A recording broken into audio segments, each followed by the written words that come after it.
back. If you've just joined us, you're watching the news at 10 on Channels Television, coming to you live from Lagos. Reminder of our top stories. Federal High Court in Abuja stops INEC from proceeding with collation and announcements of the governorship election in Bauchi State held on March the 9th, 2019. Divergent reactions to a court order on governorship election in Bauchi as protests break out in the state capital over stoppage of results collation in Tafawa Balewa Council.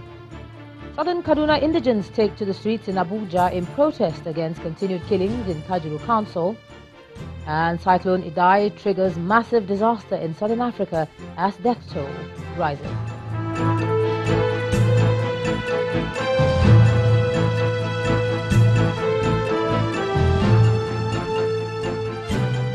ChannelsTV.com has more information for you, and on youtube.com/channelsweb you can watch our videos. You can also watch us on your mobile device via your browser or download the Channels TV app for Android and iOS devices from their respective stores. Besides giving you access to news and updates on the go, the Channels TV and Channels 24 app has an eyewitness feature that you can use to share pictures, videos or news of happenings around you. Just install the app, tap and swipe to reveal the menu, and then follow the instructions. And staying with reactions to the Kajuru killings, the House of Representatives has condemned the attacks and the killings by armed bandits in that area in Kaduna State. Now, while resolving to carry out a thorough investigation and offer solutions to the attacks, the lawmakers also condemned what they describe as illegal deployment of the Nigerian army during the elections. Our correspondent Terry Ikumi reports. For its first sitting of the week, the Green Chamber records quite a number in attendance by lawmakers who appear to be in high spirits.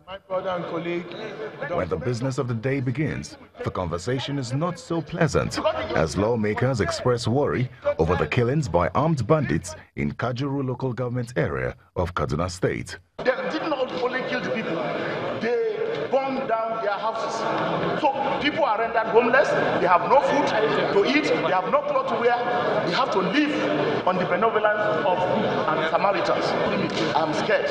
I don't even know whether I'm happy in this kind of a system that I cannot really visit my loved ones, my relations in the village. It's so pathetic. They are living in fear, they cannot talk. If they talk, they will be wiped out. We are looking for the investor to come and invest. Will the investor have the confidence of coming to Nigeria to come and invest in an atmosphere of insecurity? The House further urges security agencies to intensify their efforts in ensuring peace in the area. We want to appeal. The lawmakers are also worried about innocent Nigerians who were killed during the 2019 elections, and the motion sponsored by this lawmaker questions the legality of the presence of the military during the process. Other countries have end democracy, for which a lot of blood were avoidably shed, is being threatened by the alleged illegal use, misuse, and abuse of soldiers of the Nigerian Army during elections in utter disregard to the laws of the land and the several court judgments. Mandates the House to 1. Observe 1 minute silence in honor of innocent Nigerians who lost their lives in the course of the 2019 and other elections, and sympathize with all those who suffered injuries or sustained material losses during the election. A minute silence is observed for the innocent Nigerians who lost their lives during the elections and those who were slain by bandits in Kajuru, Kaduna State. May the souls of all the departed rest in perfect peace. The House adjourned sitting to the 2nd of April 2019 to allow its relevant committees organize budget defense sessions for ministries, departments and agencies. Terry Ikumi, Channels Television News. In other security matters, the Nigerian army says its personnel killed many Boko Haram insurgents during an encounter on Monday in Adamawa State, northeast Nigeria. The acting director of Army Public Relations, Colonel Sagir Musa, confirmed the incident in a statement a day after the attack was launched on Michika town.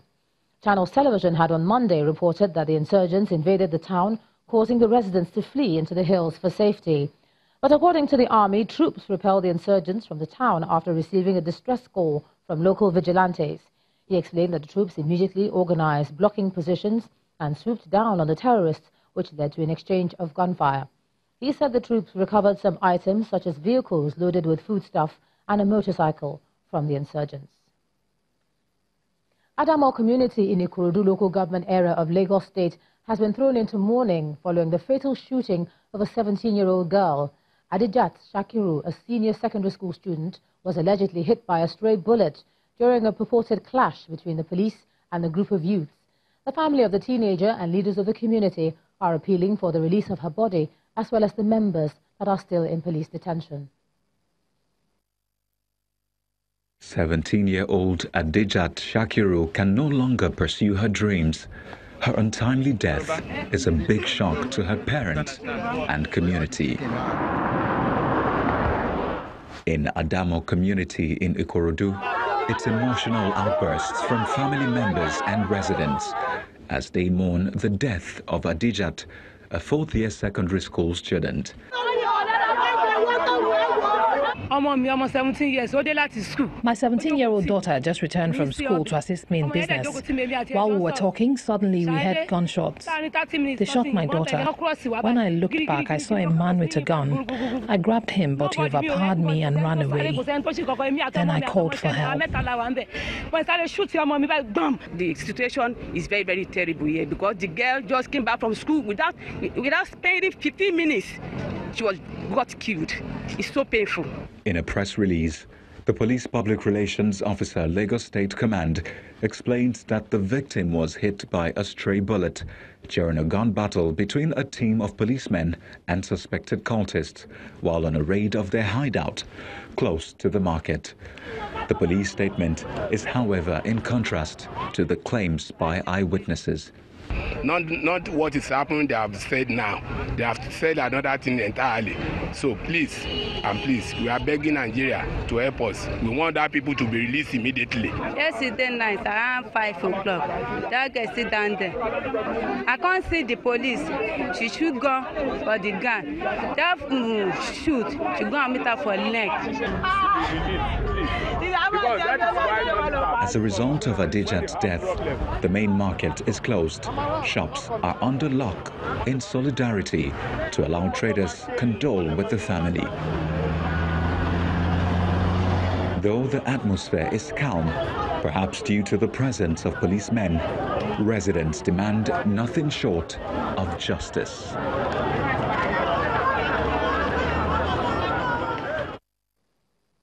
Very sad incident indeed. With that, we hand over to Abuja. Here's Markwe Ogun Yusuf. Markwe. Hello, Ijoma. Well, the Senate has approved 30,000 naira as a new national minimum wage for Nigerian workers. This decision was reached after the Senate received the report and approved the recommendation of its ad hoc committee on national minimum wage. Our correspondent Linda Akigbe reports that the upper chamber is asking the federal government to review the country's current revenue sharing formula.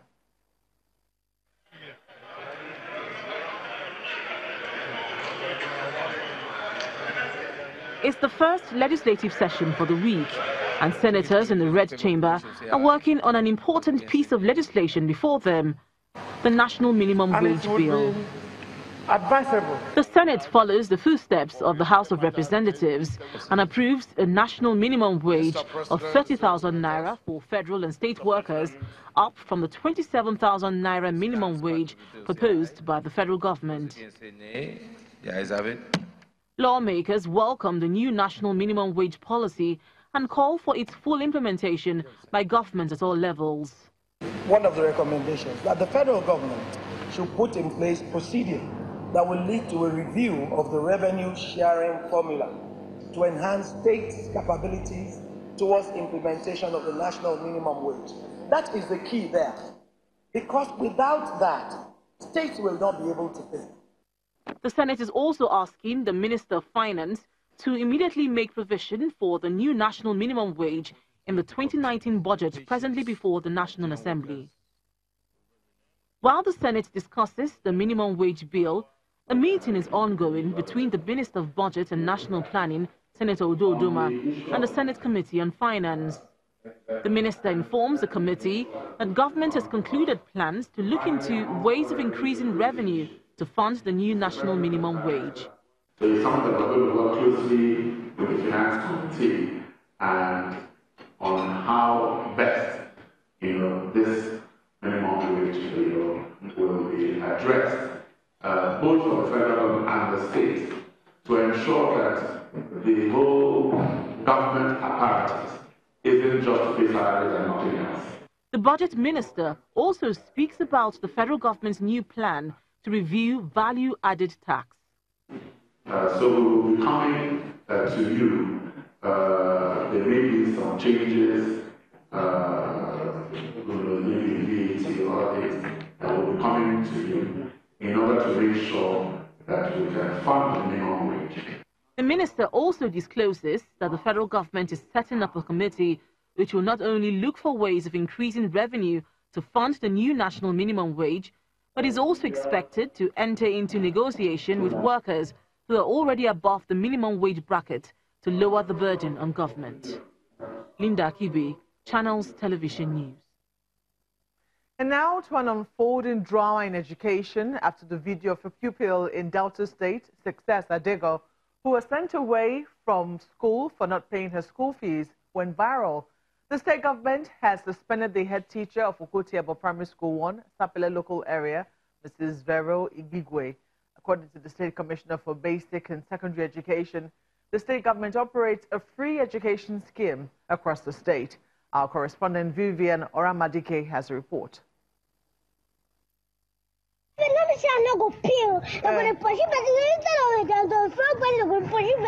The video of this little girl has gone viral for weeks and has attracted comments of empathy.